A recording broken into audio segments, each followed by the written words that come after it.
ओम श्री गणेशाय नमः। श्री शिव महापुराण विद्वेश्वर संहिता तृतीय अध्याय। इस अध्याय में हम जानेंगे साध्य साधन आदि का विचार। व्यास जी बोले, सूत जी का यह वचन सुनकर वे सभी महर्षि बोले, अब आप हमें वेदांत के सार सर्व स्वरूप अद्भुत शिव पुराण को सुनाइए। मुनियों का यह वचन सुनकर अतिशय प्रसन्न हो वे सूत जी शंकर जी का स्मरण करते हुए उन श्रेष्ठ मुनियों से कहने लगे। सूत जी बोले, आप सब महर्षि गण रोग शोक से रहित कल्याणमय भगवान शिव का स्मरण करके वेद के सार तत्व से प्रकट पुराण प्रवर शिव पुराण को सुनिए, जिसमें भक्ति, ज्ञान और वैराग्य इन तीनों का प्रीति पूर्वक गान किया गया है और वेदांत वेद सदृश सुखा का विशेष रूप से वर्णन किया गया है। हे ऋषिगण, अब आप लोग वेद के सारभूत पुराण को सुने। बहुत काल में पुनः पुनः पूर्व कल्प व्यतीत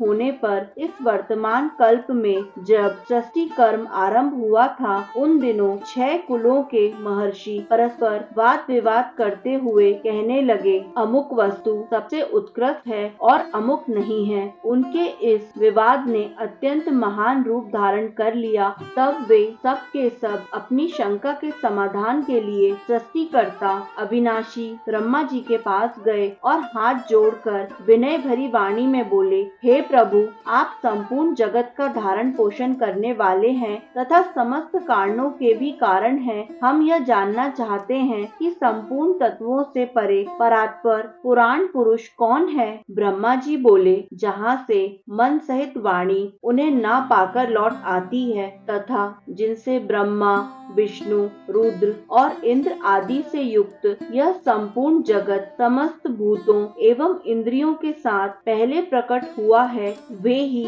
ये देव, महादेव, सर्वज्ञ एवं संपूर्ण जगत के स्वामी हैं। ये ही सबसे उत्कृष्ट हैं। उत्तम भक्ति से ही इनका साक्षात्कार होता है, दूसरे किसी उपाय से कहीं इनका दर्शन नहीं होता। रुद्र, हरि, हर तथा अन्य देवेश्वर सदा उत्तम भक्ति भाव से उनका नित्य दर्शन करना चाहते हैं। अधिक कहने की क्या आवश्यकता। भगवान शिव में भक्ति होने से मनुष्य संसार बंधन से मुक्त हो जाता है। देवताओं के कृपा प्रसाद से ही उनमें भक्ति होती है और भक्ति से देवता का कृपा प्रसाद प्राप्त होता है। ठीक उसी तरह जैसे यहाँ अंकुर से बीज और बीज से अंकुर उत्पन्न होता है, इसलिए हे दुजों, आप लोग भगवान शंकर का कृपा प्रसाद प्राप्त करने के लिए भूतल पर जाकर वहाँ सहस्त्र वर्षों तक चलने वाले एक विशाल यज्ञ का आयोजन करें। इन यज्ञपति भगवान शिव की ही कृपा से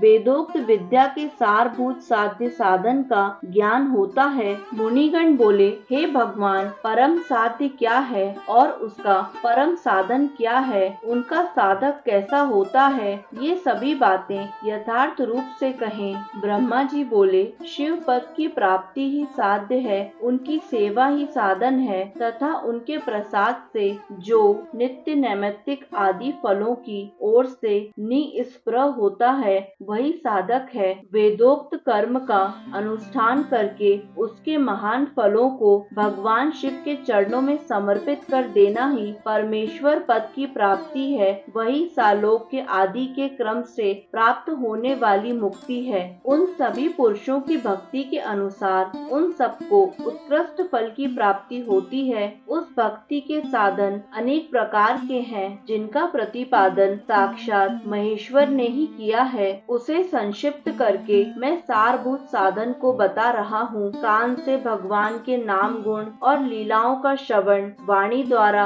उनका कीर्तन तथा मन के द्वारा उनका मनन, इन तीनों को महान साधन कहा गया है। तात्पर्य यह है कि महेश्वर का श्रवण, कीर्तन और मनन करना चाहिए। यह श्रुति का वाक्य हम सबके लिए प्रमाणभूत है। संपूर्ण मनोरथों की सिद्धि में लगे हुए आप लोग इसी साधन से परम साध्य को प्राप्त हो। लोग प्रत्यक्ष वस्तु को नेत्र से देखकर उसमें प्रवृत्त होते हैं, परंतु जिस वस्तु का कहीं भी प्रत्यक्ष दर्शन नहीं होता, उसे श्रवण इंद्रियों द्वारा जान सुनकर मनुष्य उसकी प्राप्ति के लिए चेष्टा करता है। अतः पहला साधन श्रवण ही है। उसके द्वारा गुरु के मुख से तत्वों को सुनकर बुद्धिशाली विद्वान पुरुष अन्य साधन की कीर्तन एवं मनन की सिद्धि करे। क्रमशः मनन पर्यंत इस साधन की अच्छी तरह साधना कर लेने पर उसके द्वारा सालोक्य आदि के क्रम से धीरे धीरे भगवान शिव का संयोग प्राप्त होता है। पहले सारे अंगों के रोग नष्ट हो जाते हैं, तत्पश्चात सब प्रकार का लौकिक आनंद भी विलीन हो जाता है। अभ्यास के ही समय यह साधन कष्टप्रद है, किंतु